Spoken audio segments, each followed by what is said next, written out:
All right, then I'll see B. Smith. No. Why not? You saw her yesterday at breakfast. Oh, that wasn't a visit, you idiot. I was in the slammer myself. You just watch your language. Yeah, she does have a point, though, Miss Bennett. Look, Lizzie, could you wait outside for a minute, please? When do I get to see B? Well, I might just be able to arrange it. You can leave that bag here, okay?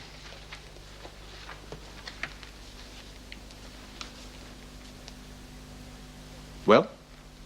You're the deputy governor. Fine, fine. Smith's in the dining room, isn't she, getting set up for tonight's play? Yes. Yet another worthless exercise. What, the play? Or scrubbing up the dining room? Well, haven't you got anything better to do? And so every time there's a run on shoplifting, you'll be the first person they'll check up on, Lizzie. I'll find the stuff, return it, hit you with a fine and nothing else. They can't force me to pay the fines, can they? And Mrs. Davidson will soon get sick of paying them for me. They can take it out of your pension.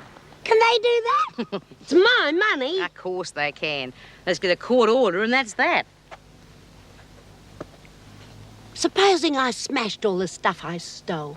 They couldn't return it then, could they? They'd still take the money for it out of your pension. You'd be paying up for the rest of your life. Bloody marvellous. For 20-odd years, they've been falling over each other to keep me inside, and now they're falling over each other to keep me out. I don't get it. No, it's all politics, Lizzie. There's still some very red faces around because you were wrongly convicted before.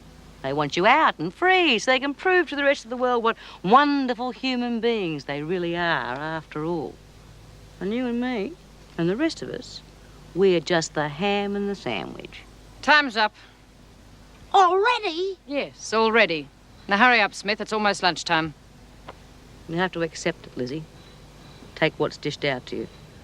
And try not to let those bastards get you down.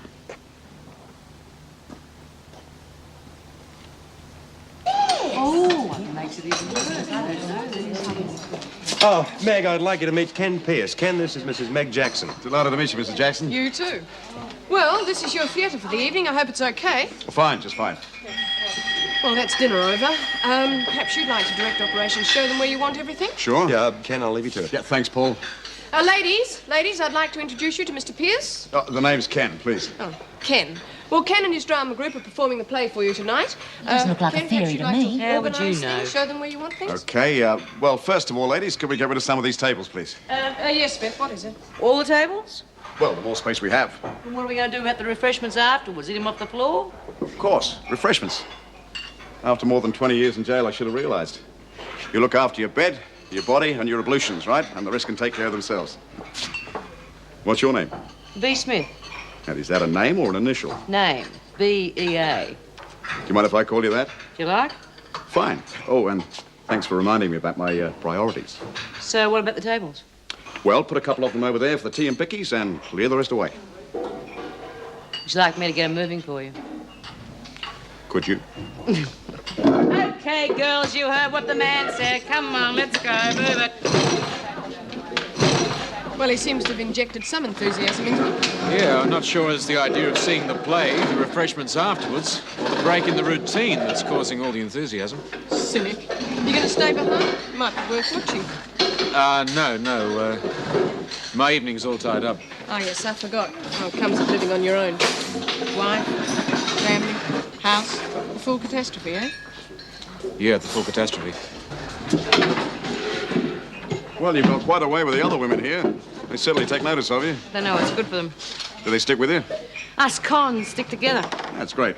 That's the way it should be. We should all help each other. Cons and ex-cons. No, Ken. You got it wrong. I thought you drama people knew all about the goodies and the baddies. You see, I said us cons. Now, in my book, we're the goodies. And that doesn't include ex-cons that worm their way in with the screws and try and make out their only concern is helping us poor buggers who are left inside. For mine, they're worse than screws. They're traitors.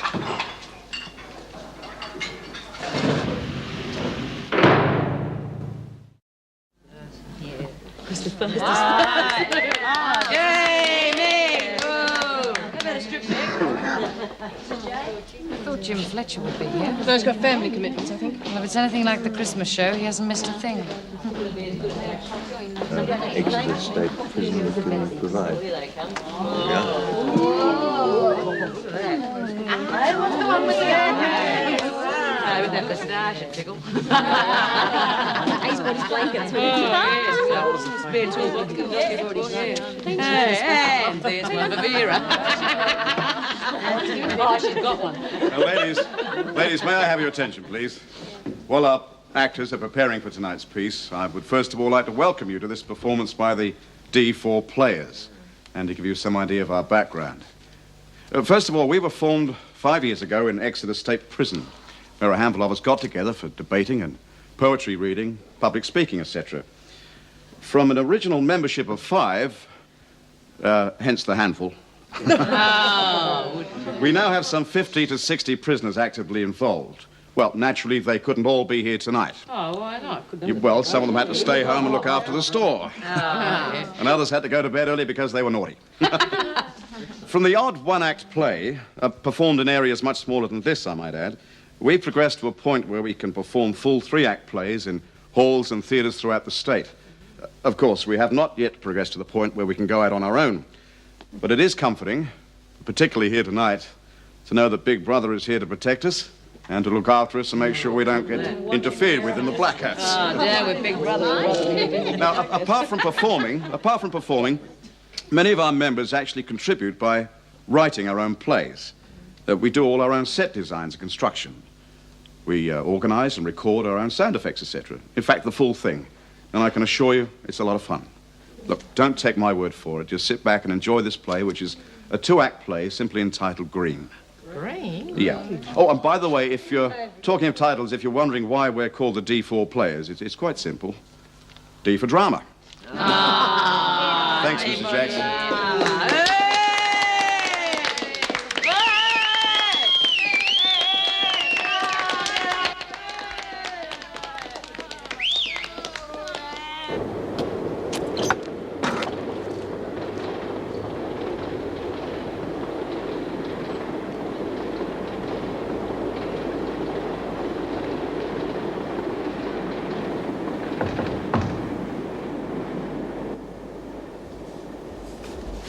Who is it? It's me, Jim. Hello? Can I come in? Oh, I'd rather you didn't. I'm babysitting. You're babysitting? Lizzie Birdsworth. She's just fallen asleep on my bed. Well, I could shift her for you. Oh, no, look, I don't want to wake her up.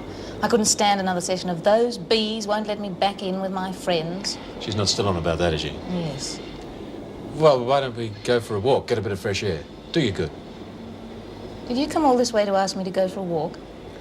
No, I haven't. Thought just occurred to me. Such a beautiful night. But I do have something I'd like to talk to you about. Yeah, well, I couldn't agree more. Very, very well done. Congratulations. Excuse me a second. I'll just pop over and see Ken. Excuse me, girls. Excuse me. Well, did you enjoy the play? Yeah, not bad. And obviously you're acquainted with Ken? Mm-hmm. Yeah, well, I'll mingle. Okay. It's a nice title. Big bud. Green, the title of the play. Says it all, really. Oh, you think so? Yeah, that poor bloke locked away in solitary all those years. No windows, no sunlight.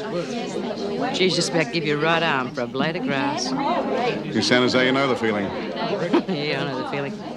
You know, I'm no theatre critic, but I reckon the bloke that wrote that play must have been there, too. I mean, he knew what it was all about, and when he got out, he really stuck it right up the screws. Must have been one hell of a guy. So you don't think he was a traitor, eh? No, of course not. You wrote it. Yeah. And you're right, I'm no traitor. And neither was Steve, the guy in the play. But he was an idiot. How do you mean? Because, as you say, he stuck it up the authorities. And that makes him an idiot. Yes.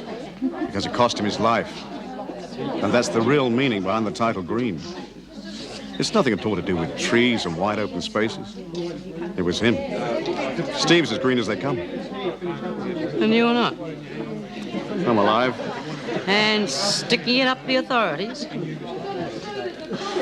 Look, why don't we talk about you forming your own drama group here at Wentworth? Do you think the others would be interested? They might be.